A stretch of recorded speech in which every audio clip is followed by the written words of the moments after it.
Well, tonight we are introducing the subject of our ancestors. The book is Communing with the Ancestors. This book demonstrates how to communicate and make contact with ancestral spirits, including practical methods for seeking their guidance. Raven, and I hope I pronounced this correctly, Grimassi, is that? Yeah, I think I got it right. Grimassi explores the realm of the ancestors and the role of reincarnation in the soul's relationship to ancestral lineage. He explains the interactions between ancestors, the living, and the dead, and examines how communication with the ancestors is strengthened through various techniques and ritual practices. Raven Grimassi is a neo-pagan scholar, an award-winning author of more than 12 books on witchcraft, Wicca, and neo-paganism. He is a member of the American Folklore Society and is co-founder and co-director of Crossroads Fellowship, a modern mystery school tradition. Welcome to 21st Century Radio, Raven. Thank you. It's a pleasure to be here. That's a very old bio you have there. Oh, yes, I got it off your book. Really? Yeah, sure. Right, that's the PR. I'd have to double check that.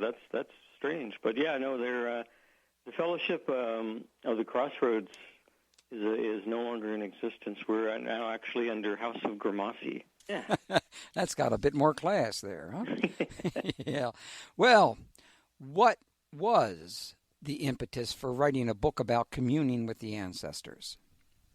Well, it's funny because it was never my intention to write the book. A friend and fellow author, Thorne Coyle, kept sort of nudging me to write this book, and I would always tell her whenever we met at a convention or whatever that I didn't think there was a book's worth of material. I said I could write a nice essay or something, but I said I don't really think there's a book's worth of material that hasn't already been, discussed and whatnot. And she kept on it, and I've always been interested in the ancestral connection. It's always been part of my personal practice. And there are several, systems in modern times and ancient times that work with that. But it really became the idea that there was more to tell than currently has been expressed.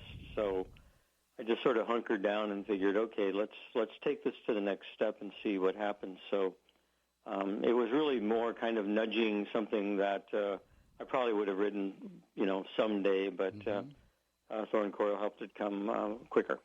Well, as you note that your hand is guided when you write, but right. In this case you came to feel that you had to get out of the way as opposed to lending your hand in the writing process. Could you explain that a little?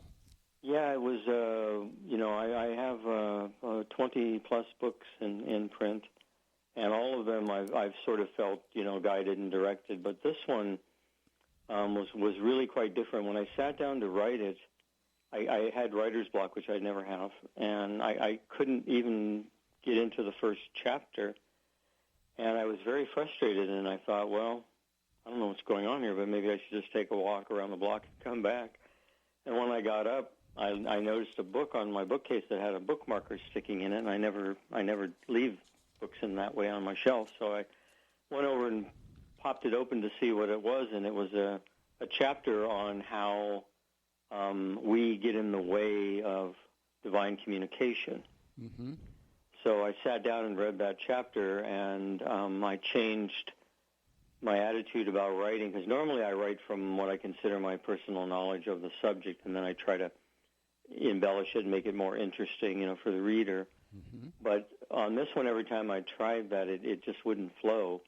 And finally, I lit a candle to my ancestors. I put out the offerings, and I said, if you really want this book written, I need some help. And immediately that inner voice spoke very loudly, and it said, stop trying to write this book and let this book be written. Mm-hmm. And I went, oh, okay. So then I literally would sit down each day without any idea of what I was going to write, and I would just open it up to the ancestors, and the book just sort of poured through in that way, and I became a student to the manuscript as it was being written, which was a new experience and a wonderful experience. Oh, yeah. To have that, and I was challenged in the writing of it. I mean, I would be typing things that I at first disagreed with, which was an odd place to be, as a writer. And I would have to rethink that. And one day I got really frustrated, and I said, well, I don't want to backpedal or abandon anything. And that ancestral voice came back through instantly and said, you're not backpedaling or abandoning anything. You're just climbing up onto the shoulders of your ancestors for a higher perspective. And that allowed me to relax and just let the book flow. And then you saw something written on a truck that convinced you that you should write this book. What was it? That was the pivotal moment. My wife and I were sitting in actually an IHOP having breakfast, and she was asking me, because we just had seen Thorn Coil, not long before, and she said, so what are you going to do about this book? And I said, there's nothing happening here. I don't feel like the book is in me. I don't feel like the ancestors are with me. I don't really think. And I said, no, I just don't think this is going to happen.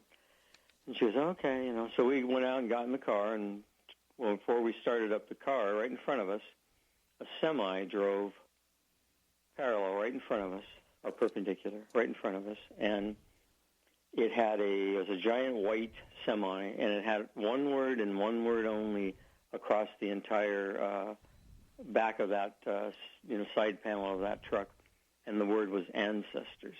Mm-hmm.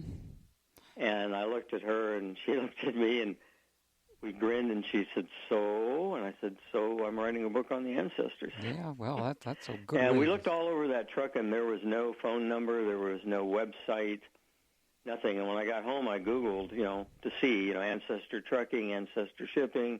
Nothing came up at all. Nothing at all, huh? So Whoa. I went, wow, that was really interesting. Yeah, I'll say. Well, the message, I think, was loud and clear. Yeah, I guess I had to be hit by a truck. Yeah, that's right. Okay. Now, who or what are the ancestors? Well, that's interesting, because the book sort of changed my view. I mean, logically speaking, the ancestors are those who came before us and have a connection to us through our blood lineage. But there's a wider, the ancestors, not only our ancestors. So there's a wider community. But they really are kind of the old beings that pre-existed us and shaped our world, shaped our ideas, our views, and they still dwell within what we call the living river of blood, which is the blood that flows through our own veins. It once flowed through theirs in a DNA sort of reality, and that blood never stopped pumping, if you think about it, because each generation birthed another generation, and the hearts kept pumping the same blood lineage, Mm-hmm. So we have this unbroken chain of ancestral connection all the way back to the first. Now, why is this topic important, and how is it relevant to these modern times? As if we're thinking it's modern times anyway. Right. Well, the ancestors have a vested interest in our survival, because through us they continue on, conscious within our blood. And so they want us to keep going. And this world was once their world, so they do have an investment and a cherishing of this realm. But we have collectively, as a species, cut ourselves so far from the wisdom and knowledge that our ancestors had, these people that lived in common cause with nature. We walked away collectively to a huge extent, and now we're in a world that is all about data and input and electronic gadgets and instant communication, and it keeps us from the pulse of the earth. And we are, you look around what's happening on the planet and politics and wars and just all the negativity on this world, and it is because we are no longer connected to the natural environment to which we are born. Mm-hmm. So the ancestors, it's very important now. They're rallying here at the turning of the tide to communicate to us, to give us the old wisdom, to guide us back in the ways that are fruitful and healthy and beneficial and abundant, and to put an end to the things in our blood that are bad that keep us separated. You look at the wars that are going on, especially in the Middle East. These are wars of generations of where people fighting over lost boundaries and borders and whatnot, And all this has to come to a stop, and the ancestors are speaking very loudly now. So you are seeing more books written about the ancestors, more workshops, archaeological studies. I mean, it does seem that they are rising to be heard. A lot of things are being reborn at this time. Yes. And I think it's very important that we pay attention to that. It is. Then you saw, the old, I want to touch on this before we get too much further. The old Scandinavian and Hawaiian views of the three selves are very close, you note, and easily match up. Would you please talk to us about the three selves and what they are? Yeah, that was really fascinating to me. The little bit of research that I had to do on this book, I wanted to go back to the oldest concepts that I could find. And what I chose to do was look at the last cultures that were the last ones to fall to Christianity because they had survived the longest. And they happened to be the Scandinavians and the Hawaiians. The Hawaiians actually weren't converted, and their religion really wasn't, forbidden until the late 1800s. So that's quite late in the game. So a lot of that has survived.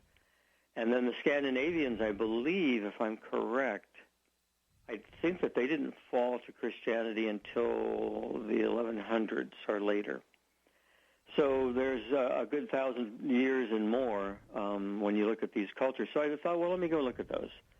And I did, and I found that their concept of three inner selves was identical. They, of course, used different names. But it showed that they believed in a soul that was overseeing, the being that we are. And then there was a human component and then an elemental or sort of animalistic component. And that each of these three were self-aware and that they were in partnership with one another. And that really intrigued me. Sure. To look at that because, we have this internal debate often when we sit and we try to figure out what we should do or what we did and we regret or what we fret about or hope to do. And I stopped and I thought, well, who are we talking to? I mean, are we schizophrenic and just talking to ourselves, or are there actually three beings that really we are communicating with, and we're trying to get these three inner beings all on the same page? And so it came to me that was true, that there really are three beings within us, that we have the human consciousness, which is the one you and I are using right now to communicate. We have the elemental consciousness, which is the awareness of our bodies. Our bodies speak to us and demand things, like if it's cold, if it's hungry, whatever. So it's always communicating as well.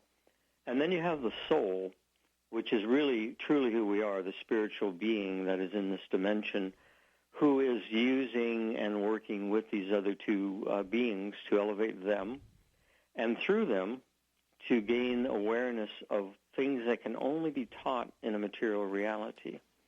The lessons of material reality are quite different than the lessons in a spiritual realm, in a realm of non-material bodies. Yeah. Well, thank you for that. I really appreciate that. And I always pay attention to the Scandinavians, and they're quite a group of souls over time. Whoops, we got a break coming up here on 21st Century Radio. Raven Grimassi, Communing with the Ancestors, Your Spirit Guides, Bloodline Allies, and The Cycle of Reincarnation, Wiser Books. Hello, I am Selena Fox. I am Senior Minister of Circle Sanctuary, an international Wiccan church located near Barneveld, Wisconsin, and I'm Executive Director of the Lady Liberty League, which works for equal rights for pagans and others involved in nature religion worldwide.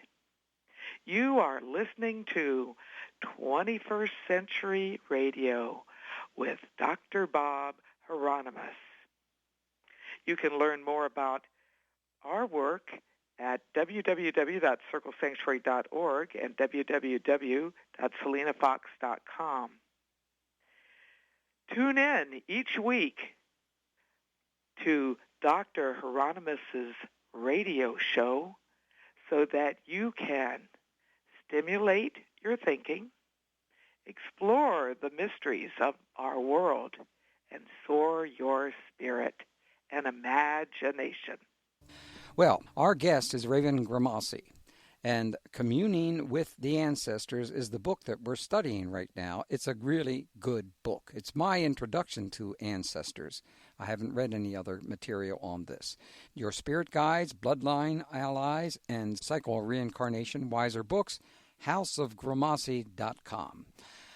Okay. Do you know Selena? I do, yes. Well, she's a real sweetheart. Yeah, I like her. So do we. We like her an awful lot. Now, is there a difference between what we might think of as the dead versus the ancestors?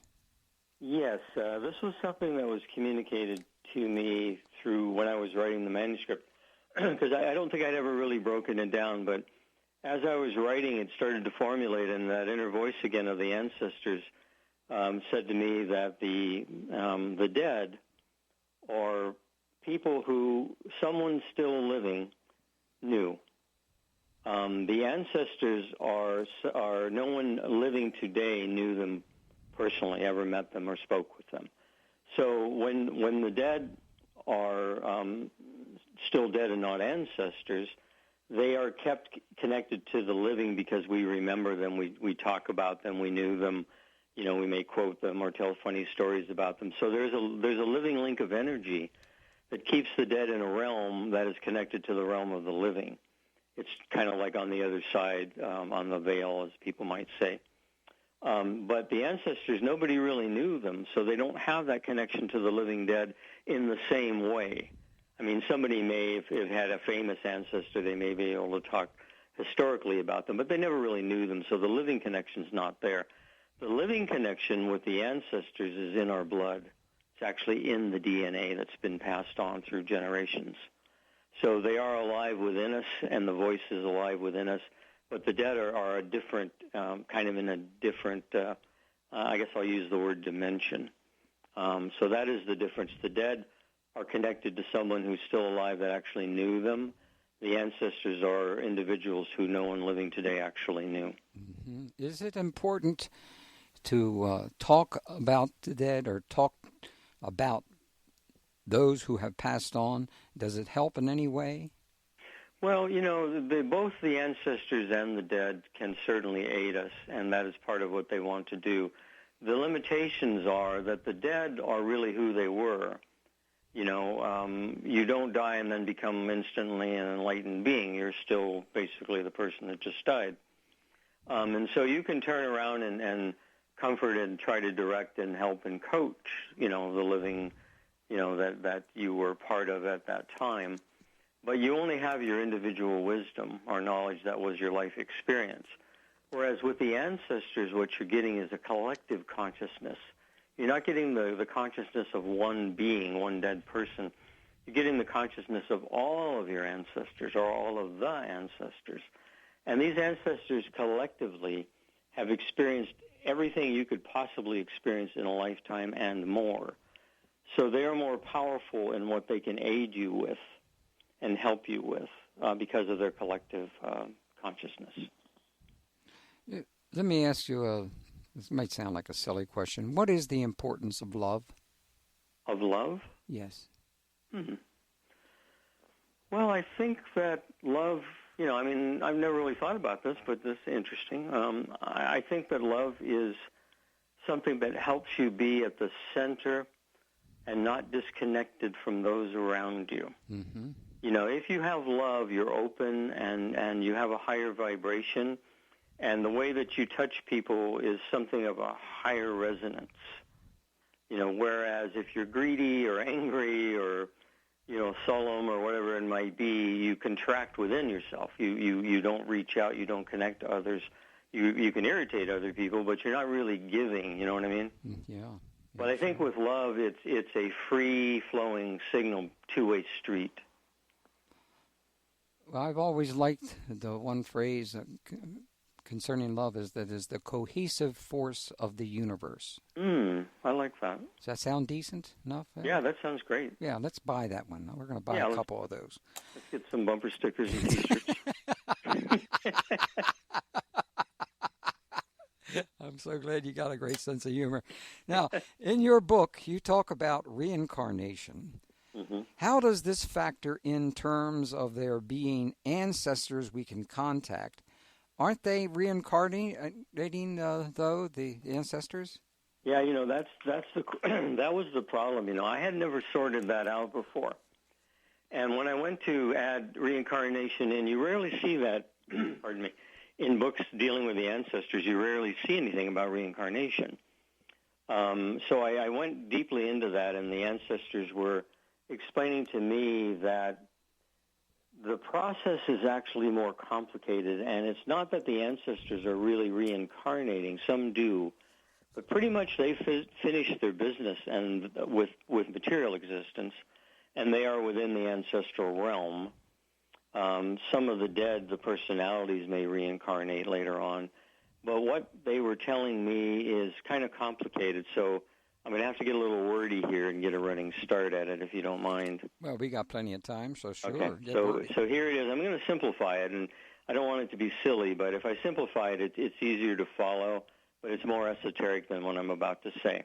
But look at it this way. You have a soul who is truly who we are, you and me and everyone. And that soul comes from what I call the community of souls, or the higher realm of the divine, in which it was birthed. Now, in a spiritual reality or a realm of existence, it's kind of like the dream consciousness. In a dream, anything's possible, everything's shifting and evolving. There's no linear reasoning or thinking in a dream. For example, if you're in a dream and you're riding in your car and your car turns into a bicycle, in a dream, things like that happen. Yeah, it happens. Typically, you'll just start pedaling the bike. You don't really have a major objection. You might need to pick up a gun in a dream, and you pick it up and it's a water hose. Next thing you know, you're watering your lawn. So you can't really learn from that experience, but you can go with the images and the metaphors and whatnot, but you're not learning linear thinking. In other words, in a dream state, you can't build a chair because it would never allow you to do that. You'd turn into something else in the dream before the chair was ever built. So in the spiritual realm, it's like that. There's nothing cohesive. It's just the shifting of metaphors and images and whatnot. So to educate the soul, to give it balance, it must come into the material realm and learn this step-by-step process of creation. Here in the material realm, you can create a chair. There's a method, there's a formula, and it's consistent. It always works. That's part of educating the soul to be a whole being, to add the ability of creation and consistency and linear logic blended with metaphorical reasoning. When those two things come together, you have a whole being that can see both realms, both worlds, and so it needs that. But in order to do that, it needs a physical body, what I call the deep-sea diving suit of the soul, right? Mm-hmm. You and I wear them, and we explore this realm. It's called our bodies. So the soul dons this deep-sea diving suit of the soul to explore the material realm. But where does it get it from? And this is where the teachings started flowing in the book. The ancestors, who are connected to the world of the living, are also connected to what we call the elemental plane, which is the forces of creation itself. So they need, in each generation, they need an agent to represent their lineage, their bloodline, because each bloodline, whether you're German, Italian, Greek, whatever it might be, that bloodline is sort of conscious and has a goal that it always is trying to achieve and accomplish. And each generation tries to accomplish that through all the people in that bloodline, but it's a slow process. So the ancestors need an agent. I'm an agent, you're an agent in this lifetime, to carry on the blood lineage so that bloodline can complete its overall mission. So it says, and again, oversimplifying, but it says to the soul, I'll strike a deal with you. I know you need a body in order to continue your education. I need a physical agent in this world to further the ancestral goal. So I will create a body out of the elements, the four elements here in the material plane, and you come in and animate that. And together we can both reach our goal. So the soul descends at the time of conception. the soul descends to a cellular being that the ancestors have generated, and that becomes the fetus. So that whole connection is really the process of obtaining the goals of each, the soul to have a body in which to educate itself further, and the ancestors having a living animated human to carry on the work. Where are souls born? Well, in the teachings, they're generated from the divine process, not necessarily from the divine itself.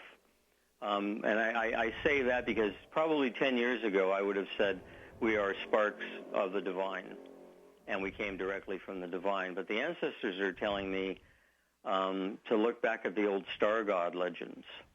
They're the oldest that we have in human memory. And these are beings that came down with bodies of fire. And they, in these oldest myths, the Mayans and all, many of these oceanic cultures still talk about them. They came down in bodies of fire, and they created the first humans. So when I look at that mythos, if I try to tie that in and make that, more than just a story, then I would say that the divine itself created this race of fire star beings. Some people might call them angels, or astral gods or stellar gods, and that through them, that divine spark was passed on to create us. Mm-hmm. So that's kind of the way that I personally look at it now. It doesn't negate the idea that we come from the great divine source, but it shows a little bit more of the process. Or I don't want to say hierarchy because I don't really like that word, but it does sort of show the process of descent, which I think is important. So would you say that all souls have a purpose, have a meaning? All souls have a mission. A mission, I'm sorry. And that mission is to educate themselves, blending both realms, spiritual and material, so that they can then evolve beyond the need to return to the material plane, so that they can then dwell in the realms that are natural to them, which is the spiritual, non-material realms. So they have a mission to educate themselves. The human component, you and I, we are stewards of our bloodline. We are the living stewards of our lineage bloodline. We have the duty to move that lineage forward, to accomplish, to achieve, to do the best we can, and to leave the world a little bit better behind us. Mm-hmm. So that's kind of the lineage that we possess. The work that we do and the things that we achieve, the people we touch, the things we create, these are all the things that we as stewards advance the blood lineage of our family line.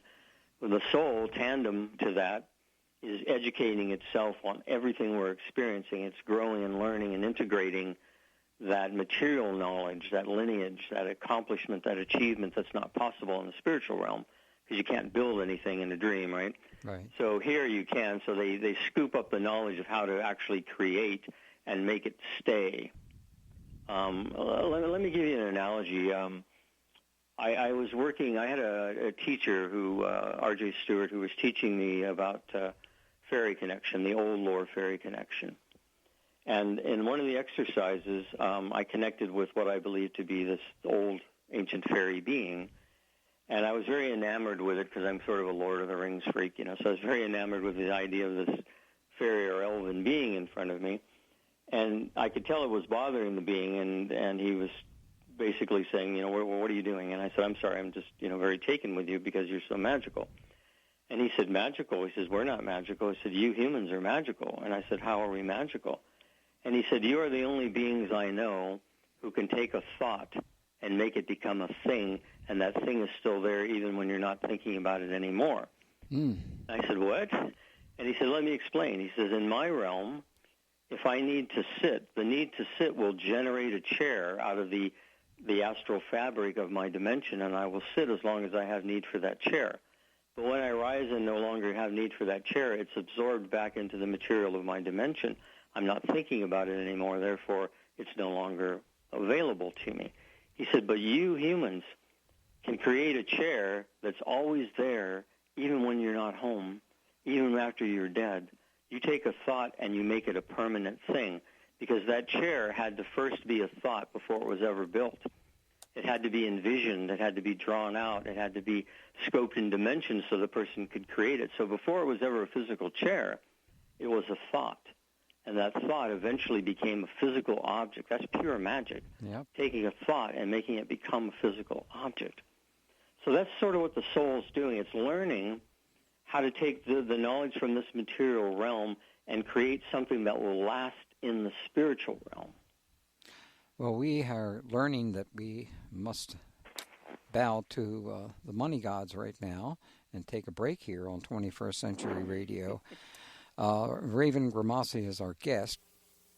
Hi, my name is Her Excellency Aina Olomo. I'm a Yoruba priestess, and you are listening to 21st Century Radio with Dr. Bob Hieronimus.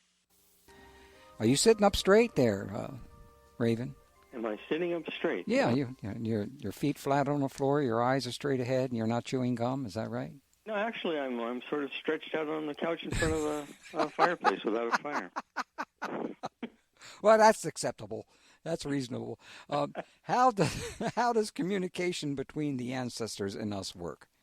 You touched on this a little bit earlier. Right. Well, there's several ways. You know, the old traditional way, of course, when you look at various cultures that still to this day have ancestral veneration, you have, essentially a shrine or an altar. And it's usually, a daily thing or at least a monthly thing where you leave offerings, you light incense, you meditate and you thank your ancestors, for everything that they did that allowed you to be, who you are and what you are now. You sort of meditate with them and ask them for blessings. That's the basic approach. But it can go much deeper than that. You can actually communicate directly through your blood lineage with them. And that can be done in different ways. One of the more, intense ways is actually sometimes you can take like a little needle and just sort of prick your finger and get a drop of blood and put that into a little cup of water. And what you're doing is you're making the living blood connection back to the ancestors. It reminds me a lot of, there's an ancient writing by Homer in which these Greek heroes, they need to talk to someone who's dead who possesses knowledge that they need.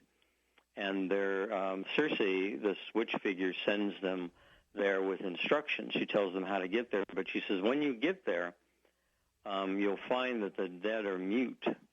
So what you need to do is you cut your hand, put a little bit of blood in a gourd, offer it to them to drink. Once they drink, they will remember being alive. And when they remember being alive, they will remember who they were in life. And when they remember who they were in life, they will remember how to talk again. So it's this ancient idea of this living blood connection that allows communication to be renewed, revived again.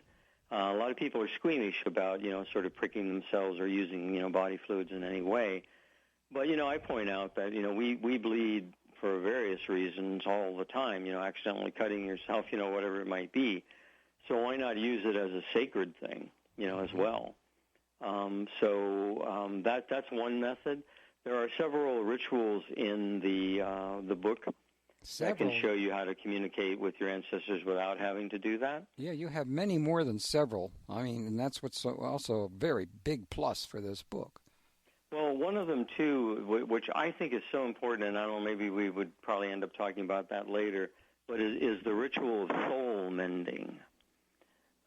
To me, when that was delivered in the writing of the book, to me that was just really awesome, because it's all about, we as humans become estranged from people. We cut them off or we get cut off, and, we lose contact with them. And we think we're free of them, but we're really not, because the Hawaiian mystics tell us that there's what they call an aka cord that connects you. It connects you if you dislike someone. It connects you if you like someone. It's an energetic connection to that person. And as long as there's energy, the aqua cord is always bound. So if you hate someone or you're hated by someone, you're still connected to them energetically, just like you are if they love you and you love them. So because the pettiness of humans will never allow that to be resolved, there's a ritual in the book which you can override the personality, the individual personas, the human part, and connect soul to soul. And the two souls agree. They say, hey, look, this is nonsense. Let you and I, on a spiritual level, dissolve the negativity here, or reestablish communication, whatever it might be. Because it is so important to remember that the soul is a very important part of what we are doing here. I'll say. You know, and a lot of people don't realize that. I mean, they go through life just sort of doing their thing, never realizing that we as humans are the lesser part of the being, the complete being we are. Our souls are the highest part, and they're really kind of running the show, or at least trying to influence us. Yeah, I wouldn't say running. I'd say more in trying to influence us through these feelings that we have about what we should do, shouldn't do. You know, I've had that many times in my life, and actually twice in my life. Had I not listened to that voice, I would have died. I've had 2 near-death experiences where it was a decision I made based upon what was going on in my head, which I believe was my soul, that circumvented that happening. Would you like to elaborate on that near-death experience? Well, it's a little embarrassing, but I'll tell one of them. I'm hard to bear in mind that I grew up in the 60s. So I was, shall we say, someone who was not shy about experimenting with mind-altering substances. One day I was invited along. I was probably 16, maybe 17, and I was invited to go with some friends, and they said that one of the guys' father was a dentist, and he had gotten a tank of laughing gas, and they were going out at night and in the car and turning on the laughing gas and getting high. And they asked me if I wanted to do it. Well, normally I was just, a typical idiot. In the 60s, I would have probably said, sure, But what happened was this inner voice said, don't go. Don't do that. And I said, let me think about it. And they go, oh, come on, man. I go, let me think about it. So they called me back, and that voice was saying, don't go. And I told them finally, I said, no, I'm not going to go. I've got something else going on. So they went that weekend, and to get higher than they ever had before, they decided to roll up the windows in the car when they turned on this tank of laughing gas. Well, of course, the laughing gas consumed all the oxygen, and they suffocated to death. Oh. All 5 of them died in the car. And I'd have been in that car, probably, had I not listened to that inner voice saying, don't go. There was very out of my own head kind of a voice. Mm-hmm. And it was really adamant, don't do that. And that was one of a couple incidences where that would have happened. I'm trying to remember. The other one was about a vehicle that crashed that I would have been on, but circumstances were such that I made a decision to change to a different mode of transportation for no real reason, and it just happened, and that kind of thing. So I do believe we need to listen. We are being guided. We're not in this life alone. Well, I'm glad you paid attention to your soul, and I hope other people do the same thing. Those were crazy days in the 60s, and we did a lot of stupid things, but fortunately I had someone looking out for me, and I was listening. Well, fortunately for myself, when I would, my experience with rock and rollers, especially Jimi Hendrix and others, right? We never got into that. When he and I got together, we never got involved in anything but talking about symbols. That's all he wanted to talk about. He wanted to know about the pyramid and the eye and the triangle and what was it for. He knew that America had a spiritual destiny, and he was right on top of it. And both of us had been studying this for some time, and we realized there really was a part of America we didn't know or understand, and that's why I wrote the book Founding Fathers, Secret Societies, to discuss what that material was. Cool. Yeah, that's exciting. Well, it was what it was, mainly because most people thought that all he wanted to do was get drugged up, and that's not true at all. Yeah, I know that. People get those kinds of legends attached to themselves, but he never. Most creative people want to create, rather than just be high. Well, the media never wanted to ask him anything serious. Right. And this really would infuriate him because he wanted to talk about this. Sure. And absolutely. And his wife, not his wife, but his sister, whom we're still close with and we still work with, knew and understood the importance of that. I'm sorry for going off the path. Well, it wasn't totally off the path, but just partly there. Sure. We got about 3 minutes. What are the benefits for us in terms of being in communication with our ancestors?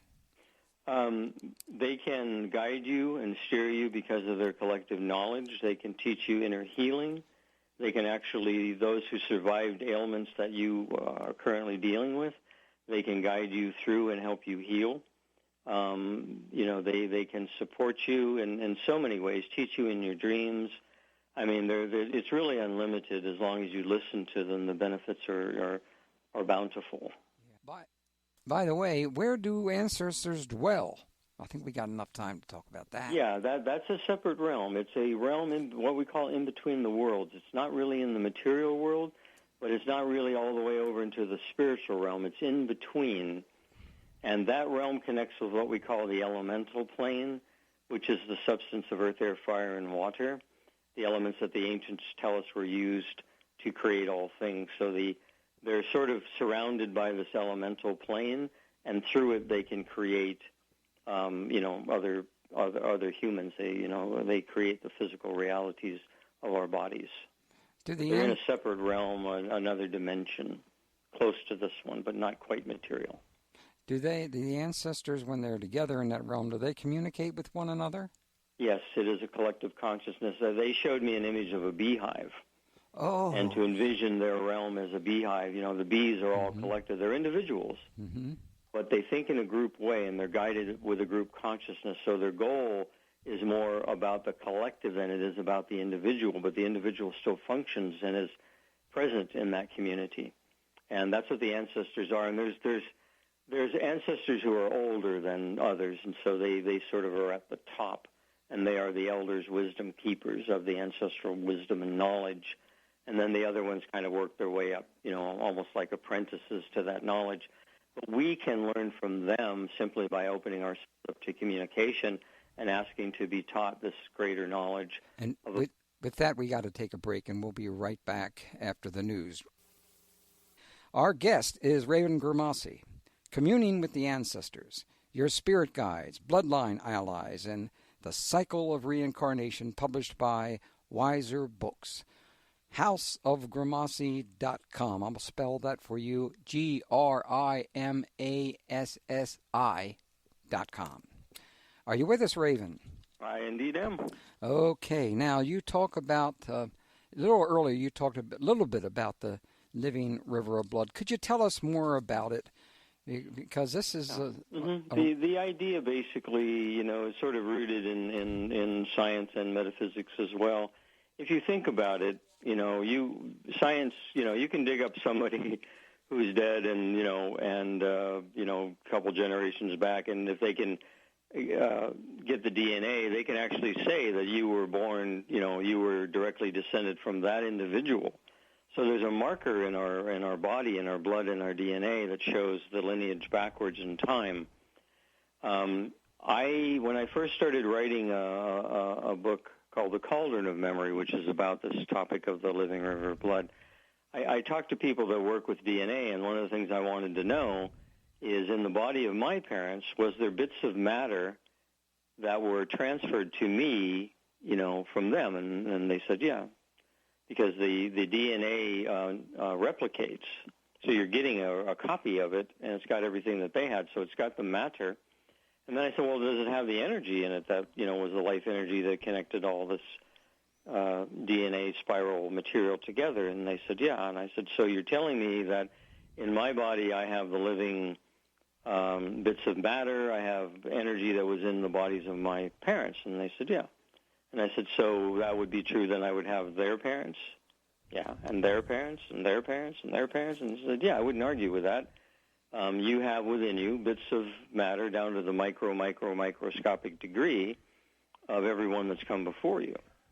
So we have this living river of blood that's never stopped. If you think about this, I always give this analogy in workshops. You know, when my parents procreated, you know, their hearts were beating, and then in the fetus my heart began to beat. So the blood that was in them from their parents was flowing through them and now through me. And then when I had my daughter, her heart started pumping that same blood. None of these hearts stopped in the process. Mine was still pumping while hers began to pump. So that living river of blood has never stopped from the beginning of time. If you think about it, it's pretty profound. The idea that you and I have within us the living DNA of an entire lineage of people back to the very beginning, and that we stand in a position called the steward, the living steward of that bloodline. And in the book I have some rituals that deal with the importance of that, because you can correct negative energy in that bloodline by forgiving or releasing your ancestors, because you are the steward. That's a royal position in ancient times. It was somebody that sat in for the king was a steward. So you could actually turn around and say, I forgive my ancestors for X, Y, and Z, and you actually release them from what people might want to call karma or, you know, bad energy or whatever it might be. So it's an important relationship. This living river of blood is nothing to be taken lightly. It's so profound that we have the living memory. You know, science is now finding out that we do inherit the memories of our ancestors. It's actually in our, you know, our bone marrow. It's in our DNA. Our phobias are there because of them. You know, all these things are talents. Sometimes you'll find someone who's 6 years old and they're writing symphonies, you know, and they're a master pianist, you know. Where did that come from? You know, their brothers and sisters aren't like that. There was something that awoke in their particular lineage, some ancestor, some connection where an ancestor actually arose within them, and that launched that person in that direction. So that's kind of the living river of blood. And in magic, it's in mystical work, I mean, it's envisioned as though there's this river of blood flowing backwards in time, and that your ancestors sort of dwell on the banks of this river, you know. And then every now and then, you know, then again, this is all metaphoric, you know, they dive into the river, or you dive into the river and meet, and you can commune through meditation. You know, these are very old mystical ideas. So that the idea that we are all interrelated on this planet, one people, one planet, isn't so far removed. No, it isn't, you know, and that's the sad thing. You know, there's so much more that unites us as human beings than divides us. Yeah. But humans have always, unfortunately, been like that. You know, they divide themselves into, you know, I'm from this city, I'm from this state, I'm from this country. This is my football team. This is my, you know, baseball team. You know, just hanging on to all the things that separate us, and I suppose that we think makes us better than other people. But really, at the end of the day, we are much more the same than we are different. Yes, we certainly are. You know, and that's been shown. You know, you have people from different cultures. You know, they end up in a situation, you know, in a foreign land or in a prison or whatever, it might stranded on an island, whatever it may be, and they will come together eventually and work together. You know, despite their differences and cultural biases or whatever it might have, and they will work as the oneness they really are. They'll rediscover that, and they'll get themselves out of that situation. Thank you. Or make it more bearable. I really appreciate that. Thank you, sir. What was the most profound experience you had in writing this book? Well, I kind of think the shock of having to at first disagree with what I was writing. I mean, that's an odd thing for an author to encounter. And I would be writing something, and I would go, I'm not sure I agree with that, you know. And then I would sit and think, you know, I'm pretty hunkered down in what I previously believed, and I'm more about evolution, so I really need to rethink this. I really need to grow. And so I would ask questions, and I would look and do more research and try to understand how my view was limited and what I needed to do to expand that view, so that I wasn't really contradicting past books. I wasn't walking away from anything or saying that I was in error previously, but being able to say, no, what it is I've evolved spiritually, and I'm seeing it in a much broader view and from a higher perspective. What I saw before was valid from where I was at the time, but you can't stay put. The idea of spiritual evolution is not to stay who you were, even who you are. It's to grow beyond that, so that you can be a better being for yourself and for others. We're not really here to entertain ourselves. We're here to really add to community, to add to the whole, to give our unique gifts and to support one another, and I see this in so many small ways. It's like people come up to me, at a book signing or a convention or a workshop or whatever, and they'll come up and they'll say, I want to thank you for this book you wrote. It really helped me, really changed my life. It turned things around for me. And I'm really touched by that, the thought that something I wrote or said was helpful to somebody, and changed them in some way that they were able to overcome an obstacle or ease a depression or whatever it might have been. And the idea that anybody can do that for another human being is awesome. I mean, that's what we should all be doing, rather than building walls and separating ourselves and segregation and racial stuff and all this nonsense, is to realize that we are souls, and these souls that we are true beings.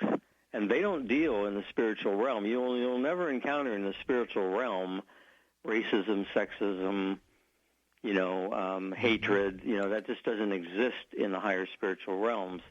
But it is something here we need to deal with. I believe it's here to inspire us to climb above that. Mm-hmm. It's not here for punishment or just to sort of wallow in the muck of it all. I think that our souls are to look at that and say, this is very distasteful to spiritual evolution. Let's correct this. Good idea. Now, there's something I wanted to get back to in the bloodline that has, what if you come from a bloodline that has bad history of negative deeds? Does that cause problems? It certainly can, because it's in the bloodstream, it's in the DNA, and it can put an energy upon us that we find in our own life is frustrating us, and we don't know why. We don't know why we keep ending up in the same situation, why we keep making the same mistakes, why we're not getting anywhere. We're working really hard, but it's not paying off. I think a lot of these have to do with these blood lineage blocks. And so in the book, I actually have a ritual to redeem the ancestors, it's called. And what you can do is clean that bloodline so that you liberate them, and by liberating them, you liberate yourself. You free yourself from the things that are holding you back and are unnecessary baggage. So I firmly believe that you can help yourself by redeeming those who have come before you. I had a situation with my father that brought that home in a very real way. My father was physically and emotionally abusive, so we weren't particularly close. And he died in a convalescent home. And the nurse called me that morning and said, I'm sorry to tell you your father passed away. And I said, thank you. And I didn't expect to have any reaction to that, because I had sort of scarred over a lot of that. But I went out into my patio, and I was kind of looking out, and all of a sudden I started thinking about him, and I thought, I wonder what you're experiencing now that you're dead, with all the things you've done that were so negative. I wonder what it is you're experiencing now that you're free from the flesh. And all of a sudden I just felt this funny feeling, and I heard myself say out loud to whatever's out there, I said, if there's anything you need to do on my account for the soul, extract a pound of flesh or whatever it might be, I wipe that slate clean. On my behalf, you need do nothing. I wipe that slate clean and I release him. And I'll tell you, I got this rush of energy up my spine and out of my body, and I felt 100 pounds lighter, and I think he did too. Mm-hmm. Yeah, I think because it was willful liberation. Does that make any sense? Well, it certainly does. It's one of my favorite parts of your book, reading, you noting that. Oh, okay. Noting that. And also, you know, there's a lot of wisdom in this book. I was so glad to see all the as above, so belows throughout, because that's really important, key in all of our lives. Yes. Now, Western culture. Oh, sorry. Break time on 21st Century Radio. Hello, this is Dr. Raymond Moody, author of Life After Life and The Last Laugh, and you are listening to 21st Century Radio with Dr. Bob Hieronimus. Our guest is Raven Grimassi, Communing with the Ancestors, your spirit guides, bloodline allies, and psycho reincarnation. Wiser Books, houseofgrimassi.com. You know, this is a very important book. So, well, let's get back to our guest, Raven, right now. Raven, you there? I am indeed. It's very generous of you. Thank you. Well, it's your karma. It serves you right. Now, Western culture typically views the serpent with negativity and uses its form to denote danger or treachery. That is, what is the ancestral view of the serpent? Yeah, you know, that's one of the interesting things that happened, because the further you go back in time when you study ancient cultures, the serpent is venerated. It's a symbol of wisdom. It's a symbol of protection. And it's also a symbol of ancestral connection. You will not find in any ancient culture, or even in the modern cultures that still venerate their ancestors, you won't find any that did not use the symbol of the snake. Even the ancient Romans, they have a serpent underneath the symbol of their, what they call the genus, the father of the lineage. You know, they have these little plaques in their homes. So you find this idea of the serpent. It wasn't really until the Judeo-Christian concept came about that they did this Garden of Eden thing, and that's the first malignment of a serpent. That's the first role in which a serpent is depicted in a negative way. But the irony of that is it's not really that way in the story. It's the way that people talk about the story. Because in the story, the serpent doesn't really do what modern people think. He's not trying to tempt. He's not trying to force anything. He's just pointing stuff out. And Eve, falls into her own desire, and then she does something that she wasn't supposed to do. But the serpent's not egging her on. He's not like, oh, come on, you want to, come on. He just simply says, what's the deal? And she says, well, we can't eat from this tree. And he says, why is that? And she says, well, because God said when we eat of that tree, we'll die. And he says, oh, you won't die, but you will have your eyes open and you know the difference between good and evil. Mm-hmm. So she thinks that's a pretty good deal, so she eats, and sure enough, she does not die, like he said. But her eyes are open, and she knows the difference between good and evil, and this angers God. But the serpent didn't really do anything other than tell the truth.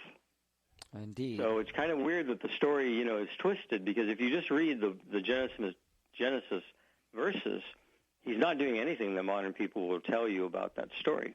That's true. So people have maligned the serpent, but ancient cultures venerated it, and I use it in the book because there's an entity that I call the serpent rider, or spirit rider, serpent rider. And this is a very important thing that shows up in pre-Christian culture, especially among the Mayans. The Mayans have a remarkable mystical tradition, very ancient, and they have this one thing called the Vision Serpent. And what would happen is whenever the kingdom was in turmoil, they would turn to the ancestors for guidance, because the ancestors have the collective knowledge and wisdom. So the high priest would take a bowl, and he would put some dried bark in it. He would cut part of his body and put a little bit of blood on the bark, and he'd light it on fire. And in the smoke, he would see this vision serpent rise up. And the vision serpent would open its mouth, and out on its tongue would walk one of the ancestral spirits. And the high priest would tell the spirit what their problems were and ask for help. The spirit would turn around, go back down the snake, and deliver the message to the ancestors. And then the ancestors would come back in serpent form and deliver the solution. This shows up among the Mayans, but it also shows up among the Hawaiians. Almost the same deal. Mm-hmm. The difference is that when the ancestors sent the wisdom serpent into the Hawaiians, it actually entered their body, and in their religion and religious belief system, it would enter their body and come up and sort of fill in the spinal area.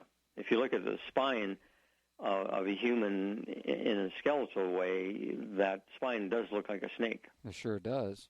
And so the snake would sort of cuddle into that and then deliver the information to the person. So I have a technique using that ancient method and the spirit writer, in which you actually have the spirit of your ancestors.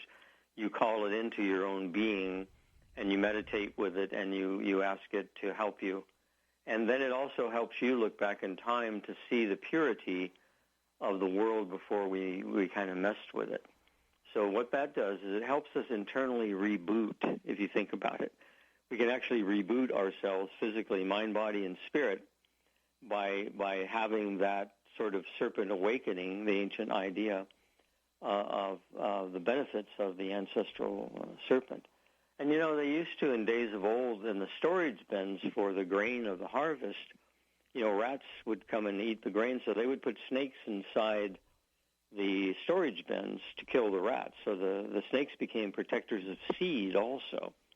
So if you think about that, it's almost protectors of the next generation, isn't it? Yes, of course. Yeah, so this is the way that when you work with the serpent spirit, you're working with a positive being, very ancient, pre-Christian, who is actually the protector of your own seed for the future. So it all ties together. It's interesting how this can all be woven back. And that's kind of my mission. I mean, that's kind of what I try to do with all my books. I'm what I call a root tender. I go back to the roots of it all, and I nourish the roots so that the roots can nourish the new growth, the new leaves and stems and all that, metaphorically speaking, the new traditions, the new ways of thinking. But if you don't have the roots feeding the newness, then the newness can't grow, it dies.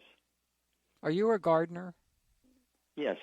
Well, I mean, I garden. My wife actually is the gardener extraordinaire. Mm-hmm. But I do grow plants that are important to my spiritual practice. Well, it sounded that way to me. Yeah. Now, you also do a real good job on Kundalini. This is another highly misunderstood concept. Talk to us about what Kundalini is and what it isn't.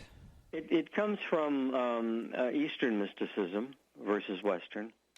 And the idea is that we have a vitality within us, which has been symbolized again by the serpent, a very ancient, venerated symbol, nothing negative about it whatsoever. And they envisioned that it coiled itself in the genital region of humans, and that all of our energy, sexual procreation, was also channeled into our creativeness, our work, our art, our passions, were all generated from that center where the serpent slumbered. And the idea was to awaken the Kundalini, they called it. The Kundalini, I believe, means the coiled one, which is the snake. Yeah. So it sits in the tailbone area.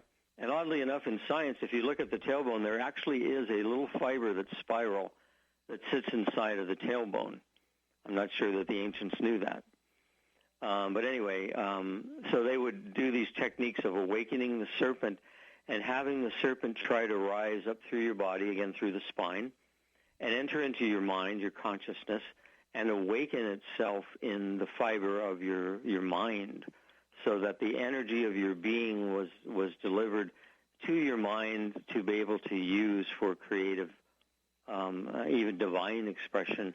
And the interesting thing about that is when you look at the ancient pharaohs, who were the kings of Egypt, they were considered to be divine by the people of Egypt. And if you look at their headdress, right on their forehead is the head of a cobra. So it's as if the Kundalini spirit made it all the way to the consciousness of this being. He was therefore now semi-divine. So it's really interesting when you look at spirit symbolism and this mind-body-spirit connection. But it requires that you step away from the malignment of the serpent, the fear of the serpent that came with the rise of Christianity, and realize that was never really part of anything associated with snakes. Thank you. Boy, I really appreciate that. Oh, by the way, how does healing factor into the ancestral communication? How does it factor in? Yeah. Well, many of the disorders we have come from our DNA. They come from people who had these disorders, whether it be a predisposition to cancer, to, certain deformities, whatever it might be, conditions. Those are still in our DNA, unfortunately, and we can awaken those or have those awakened accidentally, and then we come down with that condition. So the advantage of working with the ancestors is coming back collectively to them, to the majority that did not have that condition, and actually have them work to turn that signal off, to reverse the disorder, the dis-ease of the DNA body, the dis-ease in the living river of blood, and reboot it so that the wave comes back to healthy DNA, healthy cells, regeneration. And we see that in interesting ways, because some people will have cancer and then, they're just starting treatment. They really aren't, doing much, and then they get a little checkup and it's completely gone. And the oncologist is going, I don't understand how that can be gone. And again, I think that there is spontaneous healing that can take place within the body, and it isn't random. It isn't a fluke. It's an ancestral reawakening. The ancestors have redeemed you from that, I believe. And we can ask them to do that. I think that's part of the healing process that's been ignored. Well, I think if we could bring that in hand with modern medicine, I think we would see profound changes. Yes, we surely would. There are other fascinating things within this book, and I got to ask you this question. Scientists have discovered new stem cells dubbed, and now I'm going to mispronounce this, but I'll try. Looks like to me endometrial. That's something like that. Endometrial regenerative cells in the menstrual blood of women. Yes. How are they unique? Well, that's the interesting thing. They actually can become other cells without losing the integrity. Well, with regular stem cells, I'm not a scientist, but I've read up on it. With other stem cells, they're like that you take from other parts of the body. There's a problem with their stability, or with sometimes when you change them, you don't really get the purity of what that other cell should have been. I'm not real educated on it, but this is what I understand about it. But those particular cells you just mentioned are like super cells in which that doesn't happen. And they are the mother, literally the mother cell from the womb, that can really generate these really powerful replicas. They can become the purity of a new cell. Like they can become a cell in the brain. They can become a cell in the liver, the cell in the spleen, and be successful and whole as that cell. So that's very profound. Whereas the other stem cells, there are problems in making it become something else and be stable at the same time. I know there was some theories by Barbara Ann Clow dealing with the use of menstrual blood and other procedures of healing, and that's generally not discussed. Right. But I the last time I talked about that was with her, 20-some years ago. Boy, time flies. But I really don't quite understand a lot of that. But it's just absolutely fascinating to realize that there, within our body, such things as menstrual blood, which may be offensive to so many other people, ends up being something powerful to use in positive ways. Oh, absolutely. It's the same alignment with the serpent. They took something once sacred, and women's menstrual blood used to be sacred. People were anointed at altars with it in ancient times. It was sprinkled on plowed land to ensure fertility of the crops. It was it was some serious stuff. Yeah. But when the matriarchal system rose and suppressed women, sexuality in particular, they also suppressed that. And then with the rise of Christianity, women were seen to be lesser, and their role in society was diminished, and that wasn't true in really ancient times at all. And the church is really responsible. Unfortunately, it's a malignment of the feminine power. Yeah. Well, the church is really responsible for that. Unfortunately, it was part of the conversion process. To convert people over to Christianity, they had to make the prior religions look negative, and a lot of the prior religions were empowered by priestesses, and so that became an issue. And then the New Testament really focused on the idea that women shouldn't be allowed to teach. They shouldn't be preachers, priests. They shouldn't be involved in the church as teachers and ministers. And, they were really diminishing their role and importance. I think part of that was to take away from the previous religion and change the game over to what matriarch to make us wanted. That was the man in charge of everything. That's right, and that's where we've had one war after another, because women know how to resolve problems like that much more differently than men do. Right. Women communicate differently than men, and then that communication is much more social and resolving.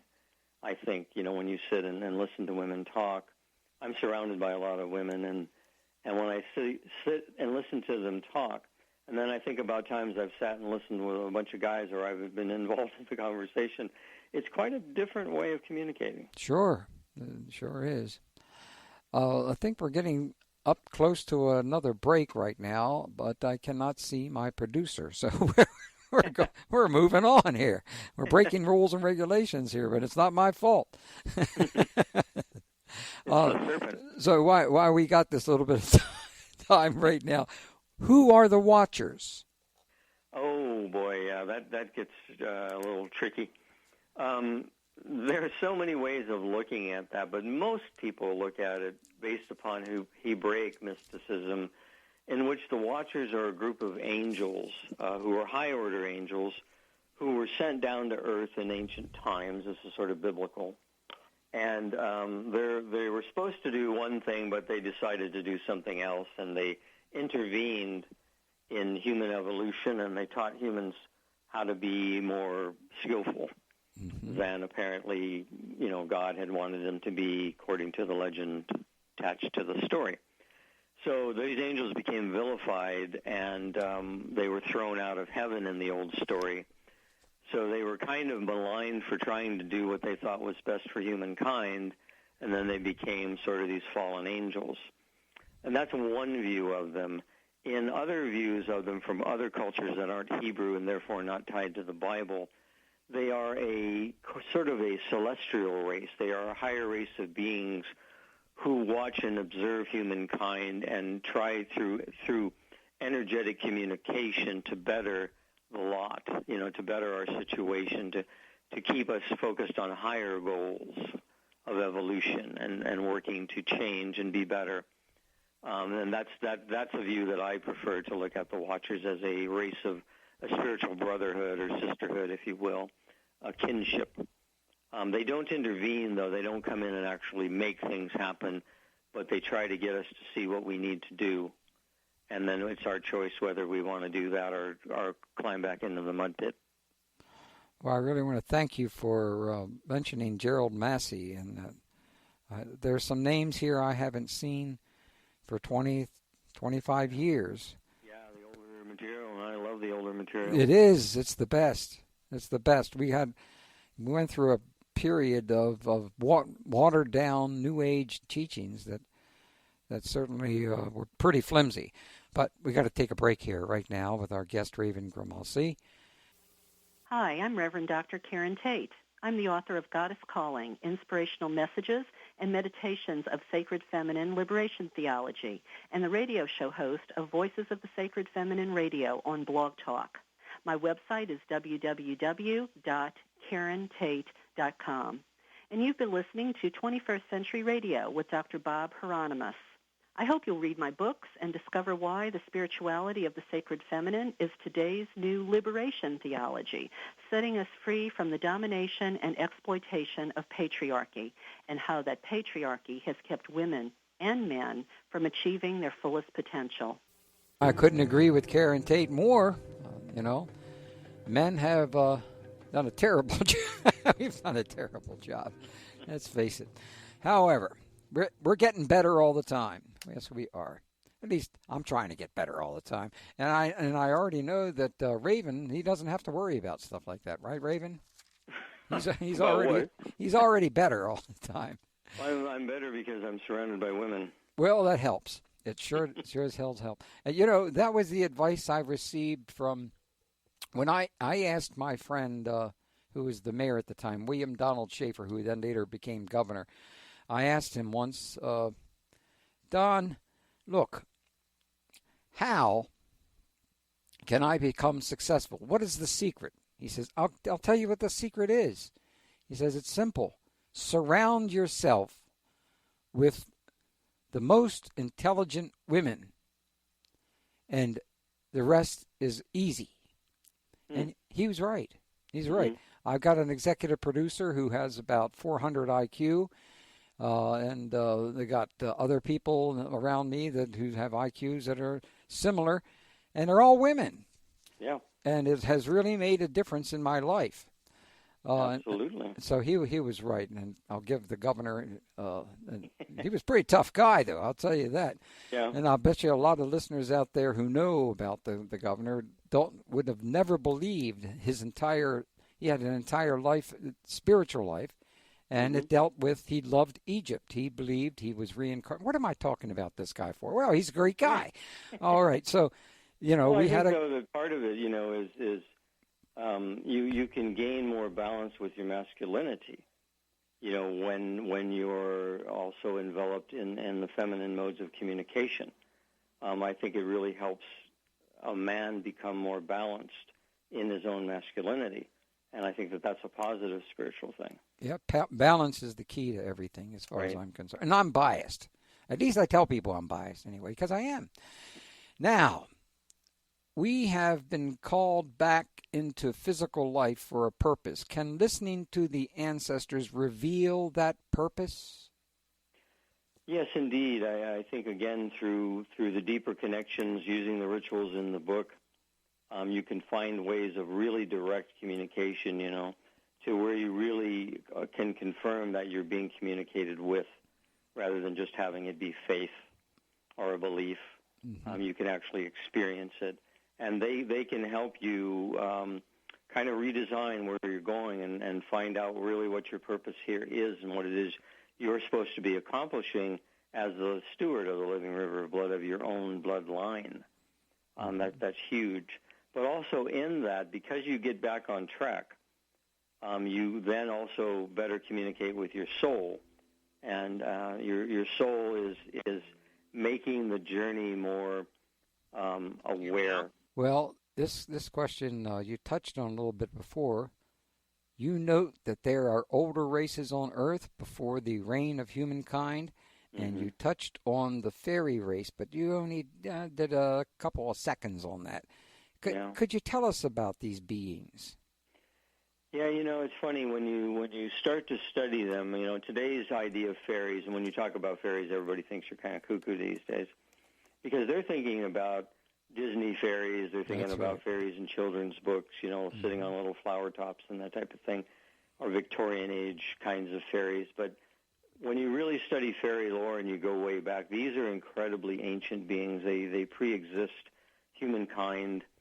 They are much wiser, much more knowledge and skilled. Their intellect is beyond anything we can imagine. And for a while, they had interactions with humans. They explored this realm. And a lot of our ancient lore and tales comes from misunderstandings about these beings, because they're not human. They don't think in human ways. And so when we first contacted them, we felt that they were dangerous because we were applying human standards to them. And that's one thing that is really an error. And I think about that in terms of the one day that we may end up connecting with encountering aliens from other planets.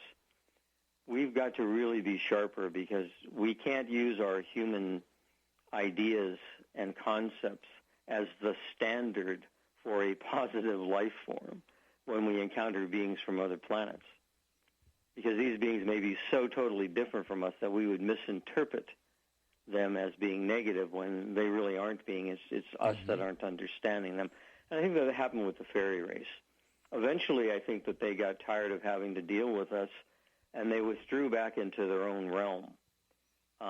They are on the other side. They are stewards of the other side of reality. And one thing that's happening now, my fairy teacher said to me, that because of the damage we're doing to our own planet, there's a ripple effect upon the dimension of the fairies, who are just literally connected to us, energetically, dimension to dimension. So that ripple is contaminating their realm, and so they're now coming back. So there's lots of fairy contact happening again. There's fairy teachers are showing up, and they're coming back, and they're literally saying to us, from all the fairy teachers, they're literally saying to us, fix this here in your realm, or we will if you don't. And if we have to do it, it's not going to be beneficial for you. So get your act together. You're affecting other worlds. You're affecting other dimensions by destroying your own. Clean up your act. We'll help you, but don't make us do it for you, because you won't like that. And that was a harsh message when my fairy teacher delivered it to me. I was like, oh, geez, you know. But working with the fairies, as I do, that's not really where they're coming from. It's not really a threat. It's just a fact. They're just saying, you need to do this.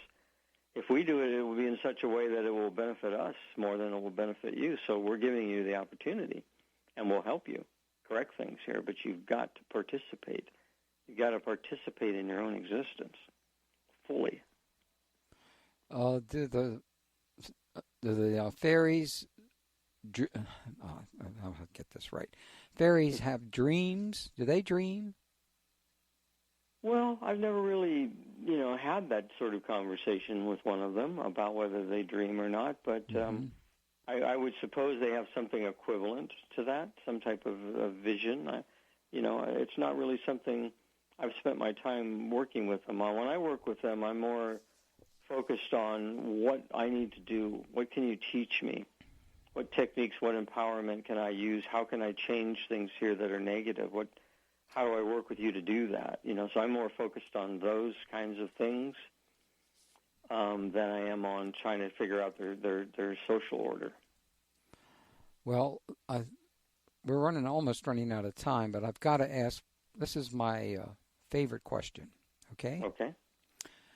Our ancestors had a more otherworld notion about trees. I really enjoyed this within your book. What was it? Share with us what you know. You're talking about trees? Trees, yes. Yeah. Trees are amazing beings, and science is just catching up to realizing that they are sentient, self-aware, and more importantly, they are communal beings. It's not survival of the fittest. They are communal beings, and they communicate through the root system. And they use colonies of fungus as kind of neurotransmitters. It almost looks like the brain when they show images of it. The neurotransmitters in the veins in the brain look exactly like the root systems below the surface. And these have become ways that beings in days of old communicated to humans through trees. And our ancestors ended up venerating and worshiping trees. And when you look at the oldest lore, gateways into the fairy realm were often through the hollows of a tree. You'll see it in modern drawings. There's a hollow or doorway inside of a tree. Yeah. And that was a way in. So they have been kind of mediators for us between the worlds. They still are. Science has learned a lot about how they communicate, and they create pheromones that they release as gases from their leaves, and that's how they communicate with themselves and with other beings. And while I was reading one scientific study that they were saying the reason that humans come back refreshed from camping in the woods isn't because we've been away from work. It's because the trees responded to our intrusion, our energy. We came in to change the vibration by being humans. set up our camp and did all of our stuff, the trees responded by trying to restore the resonance to what it was before we came in. So they created pheromones that they released from their leaves, and they tranquilized us with these chemicals. And so we became relaxed and mellowed out, and we felt better. So the trees are actually sort of saying, chill out. You're too hyper. You can build your tents and do your games and run around, splash in the lakes and stuff, but chill. And so they release the pheromones to calm us. So that's communication. That's awareness of us. It's communication. It's helping, too. You know what I mean? It's helpful. They weren't harming us. They're helping us. Mm-hmm. And more and more we're discovering through such biologists as Rupert Sheldrake that all plant life is aware and sentient and communicates, and it's aware of us. And, in days of old, the plant people, the pharmacute, the old witch people, the village healers, they all used plants to heal. They knew the medicine both spiritually and physically. So we really need to rethink the greenwood. We really need to rethink how we look at vegetation on this planet. And we really have come to an end tonight, and I'm awfully sorry for that. I really enjoyed this.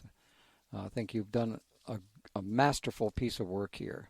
Well, thank you. I really appreciate it's that. going to help a lot of people. It really is. Well, friends, we'll be seeing you next week on 21st Century Radio. 21st Century Radio is produced by Hieronimus and Company.